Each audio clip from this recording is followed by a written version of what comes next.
à l'accès au smartphone. Cependant, ils ont regretté que les clients restent la principale cible de ces mesures. En effet, au lieu d'accéder à la demande des opérateurs qui ont accepté qu'on taxe leur chiffre d'affaires à hauteur de 2,5%, l'option ainsi choisie est plutôt de faire supporter cette taxe aux consommateurs. De plus, l'attention du ministre a été attirée sur le non-paiement par les opérateurs de la taxe de régulation de 1%, instituée par la loi de 2008 portant Code des communications électroniques sous prétexte qu'elle est incluse dans la contribution spéciale des télécommunications. À ce titre, ils ont suggéré de taxer davantage les opérateurs que les consommateurs. Certains commissaires ont, dans le même sillage, souligné que les téléphones portables constituent une niche importante, surtout avec la démocratisation de l'accès aux smartphones. Cependant, ils ont regretté la non-taxation de certains téléphones qui circulent sur le marché parallèle. Ainsi, ils ont invité le département, en synergie d'action avec les autres ministères concernés, de prendre des mesures idoines afin de tirer profit des recettes importantes que pourraient générer ces produits. Reprenant la parole, le ministre a remercié vos commissaires pour les prières et vœux formulés à son endroit, tout en se réjouissant de l'intérêt singulier que la représentation nationale a attaché à l'examen de ce projet de loi. Il a promis des réponses écrites par rapport aux différentes interpellations. À sa suite, vos commissaires ont adopté à la majorité le projet de loi numéro 18-2025 modifiant la loi numéro 2008-46 instituant une redevance sur l'accès ou l'utilisation du réseau de télécommunications publiques modifié. Il vous demande d'en faire autant s'il ne serait de votre part aucune objection majeure.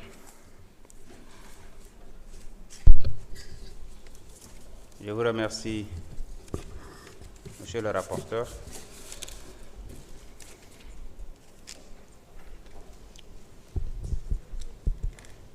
Monsieur le ministre des Finances et du Budget, avez-vous des observations de forme à faire sur le rapport, sur les rapports? Bonjour. Merci beaucoup, Monsieur le Président de l'Assemblée nationale. Je dois avouer que les rapports qui ont été présentés reflètent pour l'essentiel le contenu de nos échanges. Il reste qu'il y a quelques observations de forme, mais comme on a l'habitude de le faire avec le rapporteur, nous les produirons et les partagerons avec vous. Je vous remercie. Merci, Monsieur le ministre. Mes chers collègues, avez-vous des observations de forme? Non? Oui, honorable Abdou Karim Sall.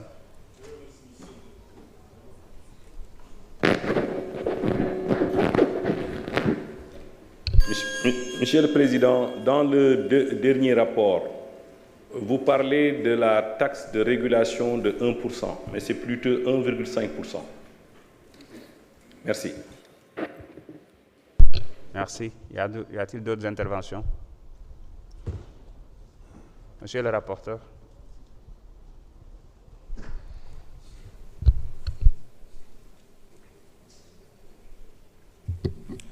Merci, Monsieur le Président. Monsieur le ministre, on attend vos observations. Merci, chers collègues. C'est noté. Inch'Allah, on va intégrer dans le dernier rapport final. Merci beaucoup. Je vous remercie. La discussion générale est ouverte sur les conclusions de la Commission. J'invite les collègues qui souhaitent prendre la parole à bien vouloir insérer leur carte pour en faire la demande.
C'est bon pour tout le monde?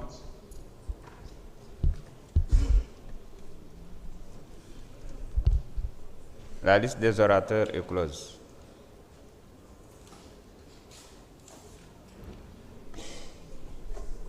Je vais donc procéder à la lecture de la liste des orateurs.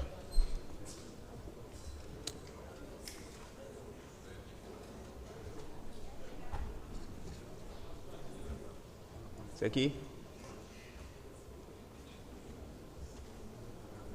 On a clôturé, mais je vais rajouter. C'est qui et qui?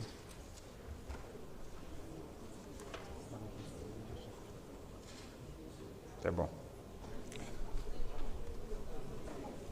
Et j'avais demandé à tout le monde si c'est bon.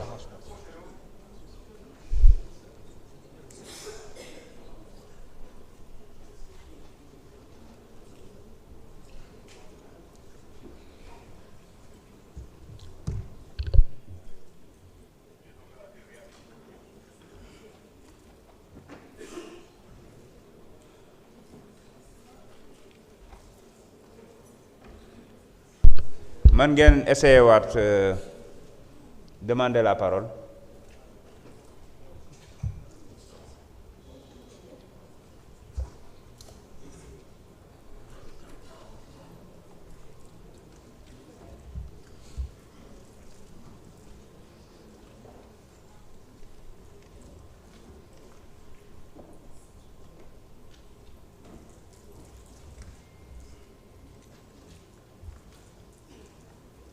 C'est bon, baax na pour ñëpp.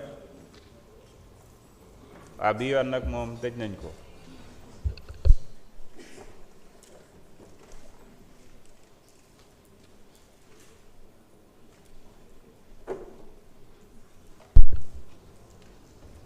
Nous avons Ousmane Sonko, Oumar Diop, Oumar Sy, Adama Diallo, Mamadou Lamine Diaité, Abdou Karim Sall, Mame Diarra Bèye, Thérèse Faye, Djibi Ciss, Assane Diop, Ami Ndiaye, Alioune Dièye, Ami Dia, Amadou Lamine Diouf, Saliou Ndione, Thierno Alassane Sall, Serigne Abdoul Ahad Ndiaye, Seynabou Yassine Samb, Ismaïla Diallo, Ahmadou Lo, Alioune Sène, Fama Ba, Abdourahmane Diouf, Koumba Ndiaye, Ousmane Diop, Ndak Thiam, Daba Wañaan, El Hadji Ousmane Fall, Djimo Souare, Cheikh Ahmed Tidiane Youm, Ibrahima Mbeng, Mayabe Mbaye, Abdou Mbow, Ibrahima Mbodj,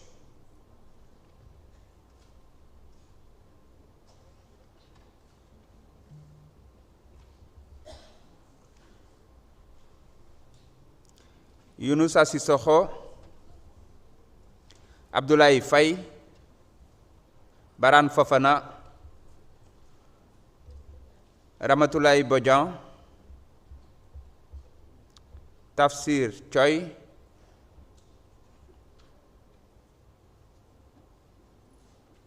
Ami Dia,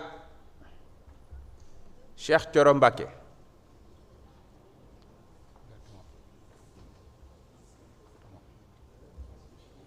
Comment?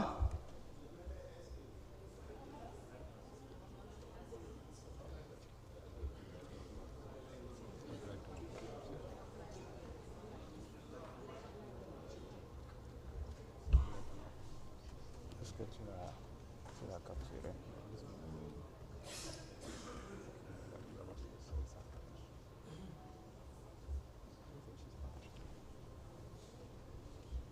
D'accord.